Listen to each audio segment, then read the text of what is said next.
Este segundo vídeo, el de teoría básica 2 o 3 en este caso, va a ser un poco distinto que los vídeos anteriores por una razón muy sencilla. Cuando lo fui elaborando, lo fui haciendo, por error borré el vídeo final, después de casi 40 minutos de vídeo se borró y ya lo tenía todo prácticamente escrito, entonces no voy a ir desarrollándolo ahora, sino que voy a ir marcando las distintas cosas y explicándolo. Bien, lo habíamos dejado en la suma de los cuadros de los errores, habíamos comenzado con que teníamos el modelo, el estimador de mínimos cuadros ordinarios, con las propiedades de insensatez y de eficiencia, o sea, esta es la media, esta es la varianza. Habíamos calculado la, la estimación de la I, es decir, la recta estimada, que era X por beta gorro, y habíamos visto los errores, que eran I menos I gorro, que lo podíamos expresar de distintas formas, y habíamos visto que la propiedad del error, teníamos que la media del error era cero y que la varianza era sigma al cuadrado por E, donde M era una matriz, idempotente, etcétera, etcétera. Además de eso, vimos que la suma de los cuadros de los errores, que era sumatoria desde 1 hasta n de los sub i al cuadrado, o lo que es lo mismo, E traspuesta por E, o que también lo podíamos expresar como I traspuesta por I menos beta gorro traspuesta por X traspuesta por I. Pues bien, pues llegado hasta este punto, recuerden que la suma de los cuadros de los errores lo hicimos ya que si yo cogía un modelo con errores muy pequeñitos y sumaba todos los errores, me iba a dar cero. Si los errores eran muy grandes y los sumaba todos, también me daba cero. Por lo tanto, necesitaba una medida que me indicase de alguna forma cuál iba a ser cómo iban a ser estos errores. Entonces, voy a intentar hacerlo, ir marcando con un lápiz para que ustedes vayan, digamos, siguiendo la explicación. Bien, de tal forma que la suma de los cuadros de los errores, que lo teníamos expresado de esta forma, tenía, digamos, buenas propiedades. Entonces, lo que vimos, esto lo habíamos visto, que la suma de los cuadros de los errores se podía expresar de esta forma. Esto lo vimos en el vídeo anterior. Y que la suma de los cuadros de los errores, entre otras cosas, era E traspuesta por E. Bien, pues a partir de esta expresión, nosotros lo que vamos a mirar es una propiedad especial que tiene la suma de los cuadros de los errores. Y es que la suma de los cuadros de los errores, la media de la suma de los cuadros de los errores es lo mismo que la media, la esperanza de E traspuesta por E. Y esto me da sigma cuadrado por n menos k. Esto no lo vamos a demostrar. ¿De dónde sale este sigma cuadrado? De la varianza del error. Y este n menos k, o este n menos k, sale de la matriz M, que habíamos dicho que tenía el rango de M era n menos k. Pues de ahí sale, digamos, ese n menos k. Pues, como les comento, eh, a partir de esta expresión vamos a crear un estimador insesgado de la perturbación aleatoria. Ojo, no voy a despejar, simplemente voy a crearme este estimador,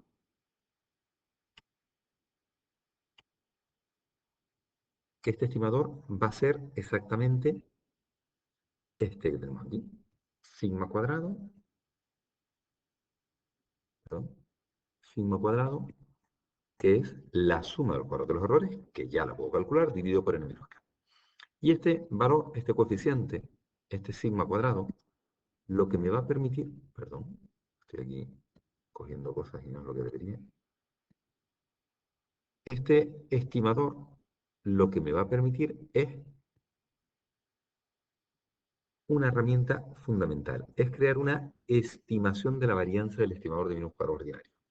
Nosotros sabíamos que la varianza del estimador de mínimos cuadros ordinarios, lo teníamos aquí al principio, perdón, la varianza del estimador de mínimos cuadros ordinarios, sabíamos que era sigma cuadrado por x traspuesta x a la menos 1. La x traspuesta x a la menos 1 era un término conocido por nosotros, que lo utilizamos para calcular la beta, y la sigma cuadrada era un valor desconocido. Este valor de sigma cuadrado no lo vamos a conocer nunca, pero sí que es cierto que lo que podemos hacer ahora es... Uy, perdón. Un segundo, que acabo de meter esto sin querer. Lo que sí que es cierto que podemos hacer ahora es crear un estimador de este coeficiente. Es decir, yo puedo aproximar la varianza del estimador de mis cuadros ordinarios como sigma gorro cuadrado, que es este valor, multiplicado por una matriz. Recuerden que lo que hay que hacer es coger este número y multiplicarlo por todos los elementos de la matriz. Claro, teniendo en cuenta que la beta era un vector, pues la varianza de la beta lo que va a hacer es una matriz cuya diagonal principal va a tener la varianza de cada uno de los componentes. Supongamos que beta es, supongamos que beta es beta 1, beta 2, beta 3, pues tendríamos la varianza de beta 1, varianza de beta 2, varianza de beta 3. Esto es lo que tenemos en la diagonal principal. Y fuera de la diagonal principal, las covarianzas. ¿Para qué vamos a utilizar estas varianzas de la beta? Pues principalmente esto lo vamos a utilizar para hacer los contrastes. Los contrastes de significación individual, yo necesitaré cada uno de estos valores. ¿Cómo se calculan? Pues previamente calculando el sigma gorro cuadrado y una vez calculado el sigma gorro cuadrado, lo multiplico por la x traspuesta que era menor.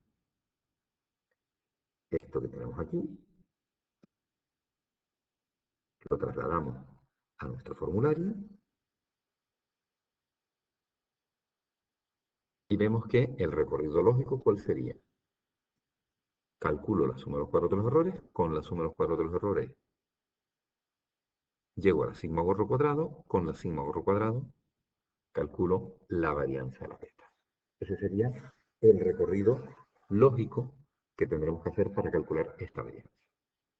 Bien, llegados a este punto, tenemos que analizarnos, tenemos que, digamos, plantearnos qué bondades tiene la suma de los cuadros de los errores. Entonces, fíjense, vamos aquí a quitar esto un momentito. Bueno, vamos a tapar esto un segundito.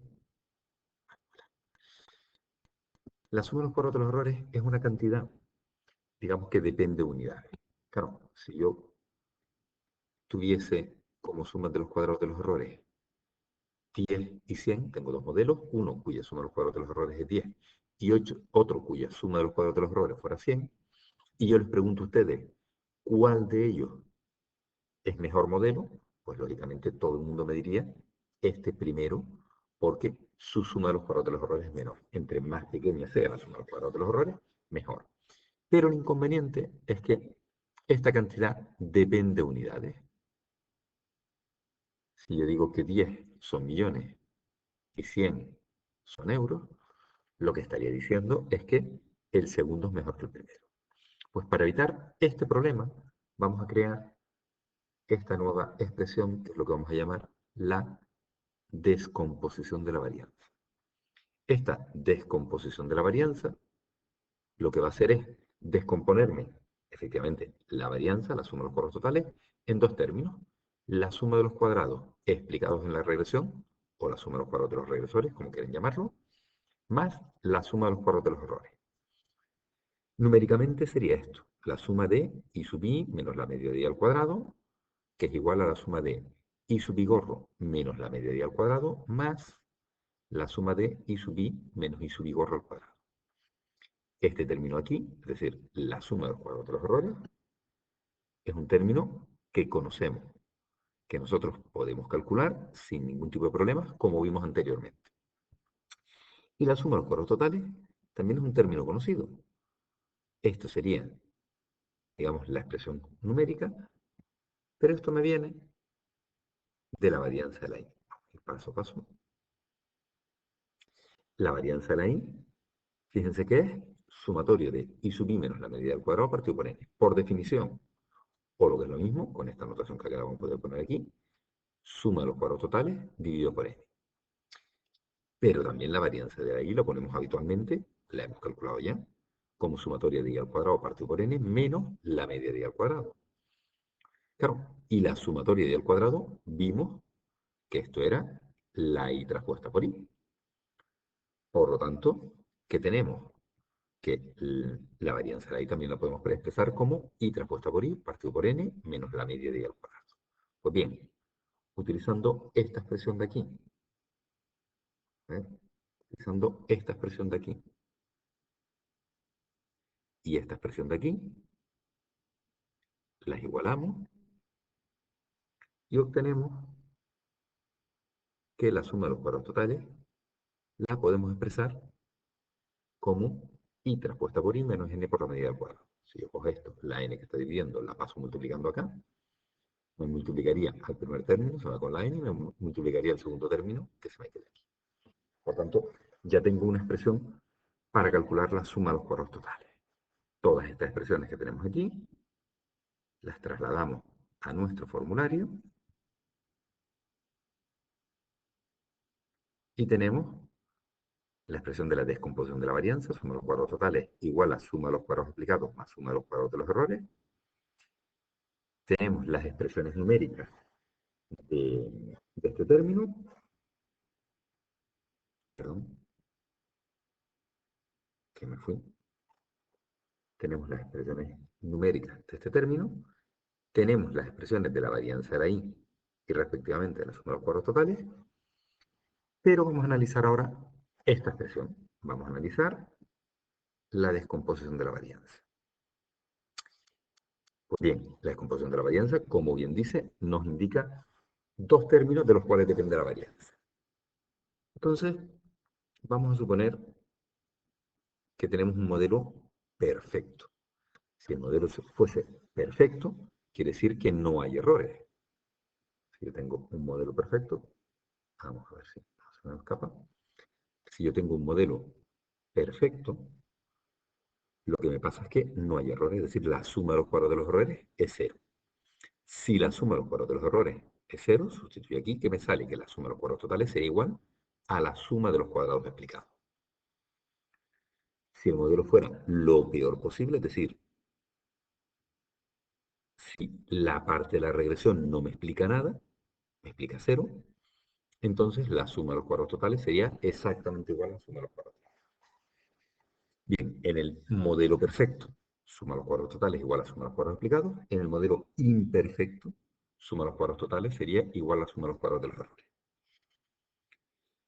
Pues a partir de ahí vamos a definir una nueva expresión que es lo que vamos a llamar el coeficiente de terminación. El coeficiente de terminación va a ser, por definición, valga la redundancia, suma de los cuadrados explicados partido por la suma de los cuadrados totales. De tal forma que si nos fijamos aquí, claro, si la suma de los cuadrados totales es igual a la suma de los cuadrados explicados, o mejor dicho, si la suma de los cuadrados explicados fuese igual a la suma de los cuadrados totales, esta cantidad sería igual a 1. Estaríamos hablando del modelo perfecto. En el modelo perfecto, tendríamos que la suma de los cuadrados totales es igual a la suma de los cuadrados explicados, por lo tanto, el r cuadrado sería igual a 1. ¿Qué pasa con el modelo más imperfecto posible, en el cual, en el peor modelo posible, digamos que la suma de los cuadrados totales es igual a la suma de los cuadrados de los errores, por lo tanto, la suma de los cuadrados explicados sería 0, y el r cuadrado me daría 0. El r cuadrado va a ser un valor que siempre está entre 0 y 1 y me indica lo bien o mal ajustado que está el modelo. Y lo bueno de esta cantidad es que carece de unidades, porque las unidades de la suma de los cuadrados explicados y de la suma de los cuadrados totales se me invalidan. Por ejemplo, imaginémonos que el r cuadrado me sale 0,87, como tenemos el ejemplo aquí. Pues el r cuadrado 0,87 me estaría diciendo que el 87% de la variación o de la variabilidad de la endógena queda explicada por la variabilidad de las exógenas. Es decir, que hay un 87% de la endógena explicada. Quedaría sin explicar un 13%. Y por otro lado, nos interesa tener expresiones más cómodas del r cuadrado. Estas expresiones más cómodas del r cuadrado salen a partir de la descomposición de la varianza. Si yo despejo la suma de los cuadrados explicados en la descomposición de la varianza, sería suma de los cuadrados totales menos suma de los cuadrados de los errores. Separando en dos términos, suma de los cuadrados totales entre suma de los cuadrados totales, se me quedaría 1, y por otro lado, suma de los cuadrados de los errores dividido por la suma de los cuadrados totales, lo tendríamos aquí. Pues aquí tenemos otra expresión igualmente válida para calcular el coeficiente de terminación, que es 1 menos suma de los cuadrados de los errores partido por la suma de los cuadrados totales. De la misma forma, si lo que hago es poner la expresión de la suma de los cuadrados totales y traspuesta ahí menos n por la media al cuadrado, y pongo la expresión de la suma de los cuadrados de los errores, beta, y traspuesta ahí menos beta gordo traspuesta por x traspuesta ahí, pues operando llegamos a esta otra expresión, que es igualmente válida, perdón, vamos a intentar hacer esto un poquito más decente, una expresión que es igualmente válida del r cuadrado, ¿vale? ¿Cuándo usamos una y cuándo usamos otra? O cuando usamos la inicial. Pues eso depende de la información que tengamos. Ya lo iremos viendo en los ejercicios. Bien, todo esto, como siempre, está trasladado arriba, pero antes de pasar arriba otra vez, vamos a dar un pequeñito inconveniente que tiene el r cuadrado. Y es que el coeficiente de terminación siempre aumenta al aumentar el número de exógenos. ¿Qué quiere decir eso? Imagínense este caso aquí, que yo tengo tres variables exógenas, por poner un ejemplo, y un r cuadrado 0,87. Yo quiero aumentar el coeficiente de terminación. Pues pongo dos variables más y a lo mejor el r cuadrado me pasa de 0,87 a 0,89. Y así puedo ir creciendo poco a poco. Pero estaría creciendo de manera ficticia, porque es un defecto que tiene el r cuadrado. Pues ese defecto lo corregimos con el r cuadrado ajustado, que el r cuadrado ajustado es otra medida de bondad que solamente aumenta cuando aumenta la calidad de las exógenas. Entonces, me permite, digamos, una expresión más, más correcta a la hora de comparar modelos, principalmente. Bien, pues todo esto se traslada a nuestro formulario básico, que lo tenemos aquí.